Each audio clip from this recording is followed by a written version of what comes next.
So basically, I guess we don't have to because this is not a very good example to start with. But we get the idea, what HAZOP is and what people need to do. Basically everyone has to contribute and be active in the process. So. And so typically, who chooses the note? It's a lot of times is the facilitator needs to. Before everything, I have to set up the notes, and sometimes, and also the ideal case is you send to everyone after you set up the notes, and everyone, 2 weeks before, and so make sure everyone agrees that you can change.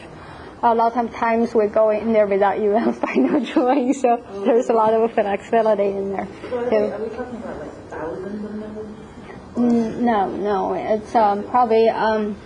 It depends on the job, I guess. Like different jobs, like NZRC, when we did the first one, because we have different units too. We have CDU, PARA, different units, and there was different ways. So it's about 20, 30, and if you want to be more, more precise and. A lot of times, and people, if there's less change to the process, and they go with bigger notes, like the entire feed all the way through, And so it would typically last 3 days? No, it depends on your process. If you are all doing the whole HAZOP, and also dependent on the stage. Like I know for the next one, for the EPC phase, we're gonna go with very detailed and. We said for 2 weeks for the CDU and OSBL, but actually client right now is asking for 3 weeks. And I know that Chevron did HAZOP in Richmond was originally set for 2 or 3 weeks, and up to be 6 or 7 weeks. It depends,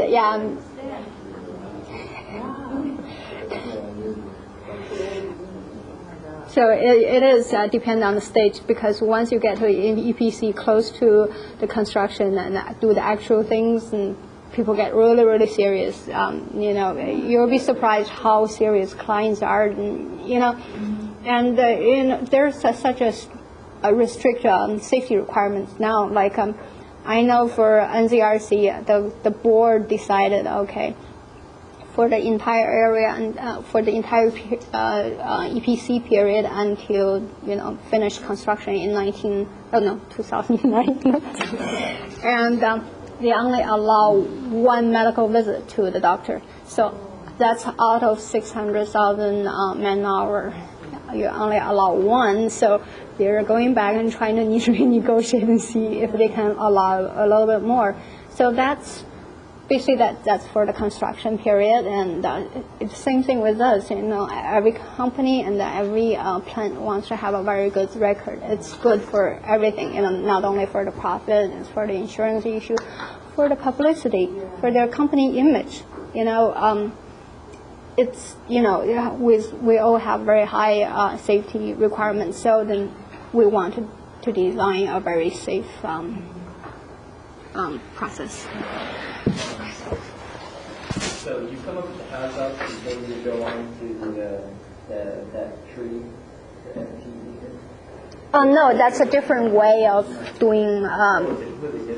Right, they are all different PHA techniques, which is process hazard analysis. HAZOP is one way. This fault tree, you're talking about the fault tree analysis, right? FTA, it's another one. So there are different way of doing the safety analysis. So the HAZOP will be each line. It will be so detailed that everything will be caught before anything. Yeah, fault tree can be very detailed too, and very, very exhausting. Basically, you have a failure, start with a failure, and go to possible causes, and what happens from there. It can be a massive thing too. That's what I'm thinking in terms of a HAZOP is one step in the fault tree. No, it's no. But kind of in the same sense that they do the same thing. it covers all the same. Right. It's same. But Yeah. they take it a step further for saying the future use of that product or that process, where it's going next. It seems like it could go on forever. It is.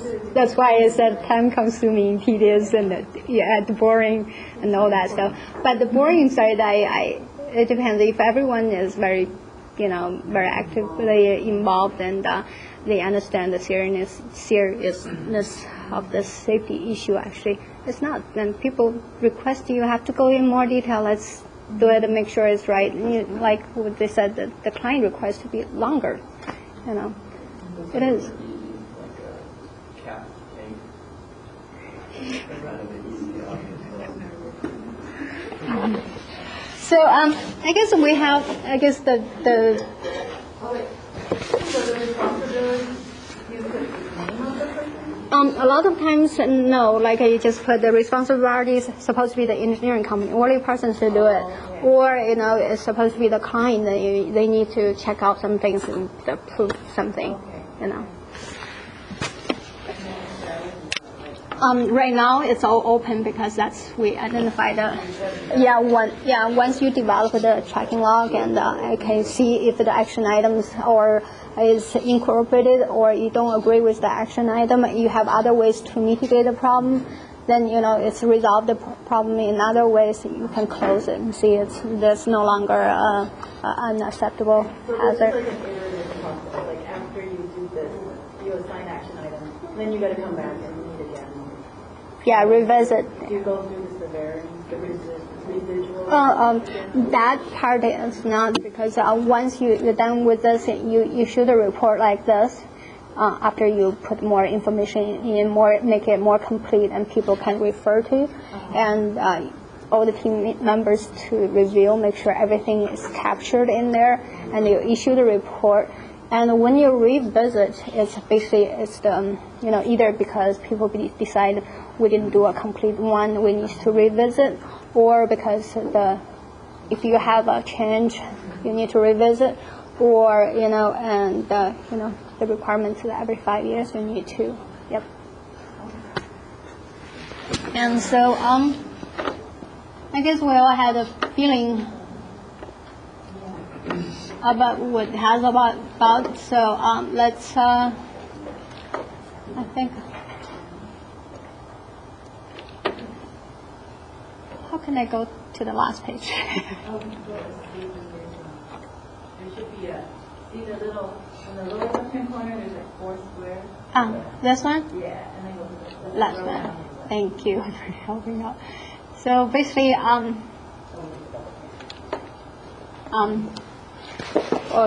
we'll just wrap up for today's session, and I hope by this time everyone agrees safety is good for the business, and HAZOP is a systematic way to review designs and changes to design so that this can be safe, and HAZOP is regulated by the OSHA, and I guess needs to follow the OSHA and the EPA rules, and it leads to safer design and operations.